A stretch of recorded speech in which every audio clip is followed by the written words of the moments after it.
नमस्कार, NMF news में आपका स्वागत है। मैं हूं दीप्ति भटनागर। शुरुआत करते हैं खास खबर के साथ।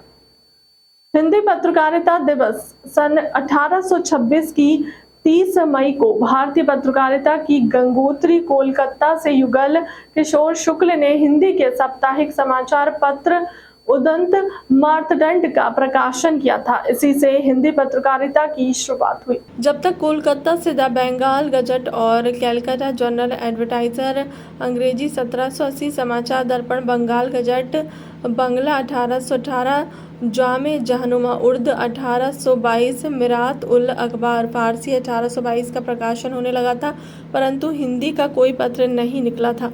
इस अभाव की पूर्ति कानपुर से कोलकाता पहुंचे युगल किशोर शुक्ल ने की।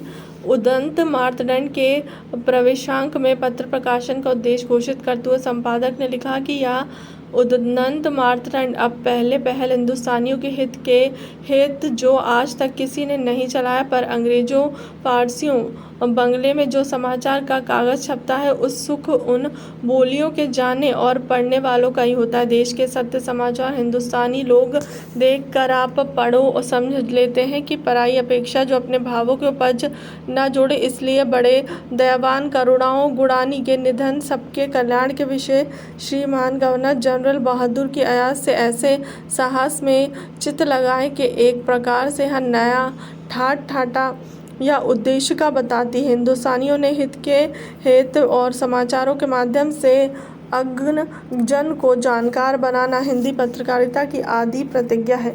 विद्रूपों और विडंबनाओं पर उंगलियां उठाना पत्रकारिता का काम है। इसके लिए भांति भांति की शैलियों का प्रयोग किया जाता है। उदंत मार्तंड ने 1 वर्ष 7 माह के जीवन में बारंबार व्यवस्था की खोट पर चोट करते हुए पत्रकारी धर्म का निर्वाह किया है।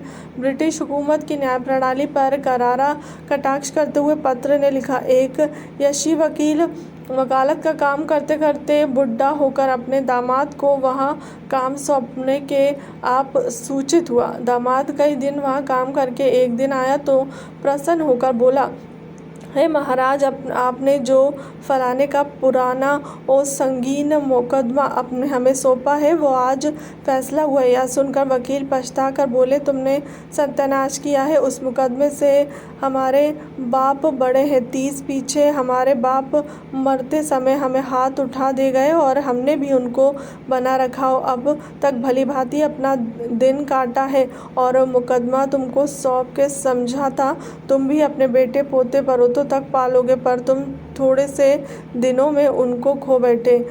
195 साल बाद आज भी हालात कहाँ बहुत बदले हैं।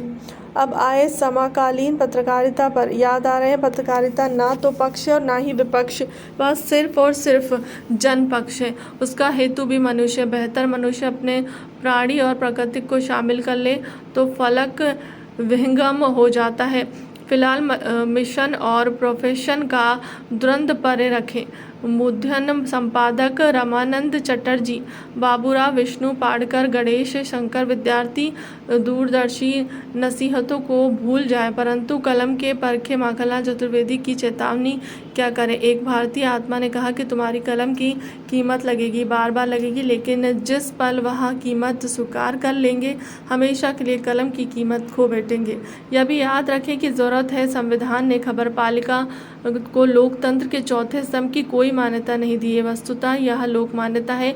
लोक मान्यता अर्जित करना जितना कठिन होता है उसे बरकरार रखना उससे भी ज़्यादा कठिन।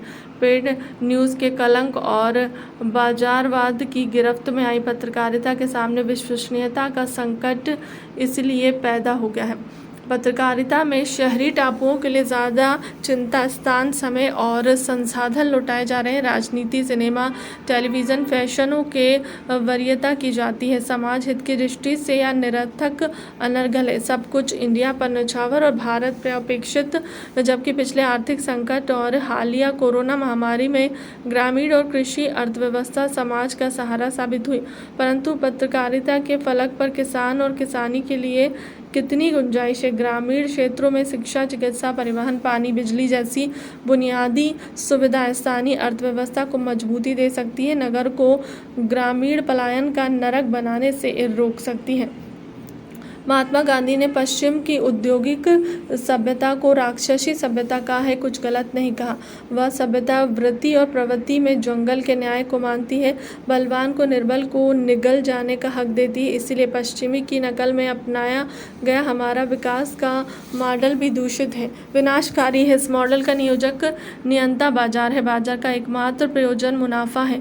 नैतिकता को भी मुनाफे के आड़े आने की इजाज़त नहीं। इस विकास मॉडल में संपन्न वर्ग उपभोक्ता और निर्धन साधन है। समस्त प्राकृतिक कच्चा माल है।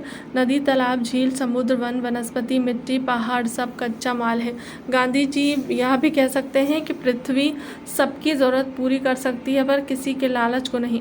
क्या पत्रकारिता इस सीख सिखावन पर ध्यान देगी कि सोने के ढेर सारे अंडों को एक ही बार में पाने की लालच में मुर्गी का पेट मत चीरो, वरना अंडे तो नहीं मिलेंगे, मुर्गी भी जान से चली जाएगी। क्या पत्रकारिता सामाजिक सरोकारों और प्राकृतिक संरक्षण का संकल्प लेगी, जी और जीने दो का वातावरण बनाएगी? क्या हिंदी की आदि प्रतिज्ञा हिंदुस्तानियों के हित के हत की प्राण प्रतिष्ठा करेगी? फिलहाल के लिए अब तक की खबर में इतना ही। बने रहे हमारे चैनल के साथ। इसी के साथ हमारे चैनल को लाइक करें, सब्सक्राइब करें और बेल आइकॉन दबाना बिल्कुल ना भूलें।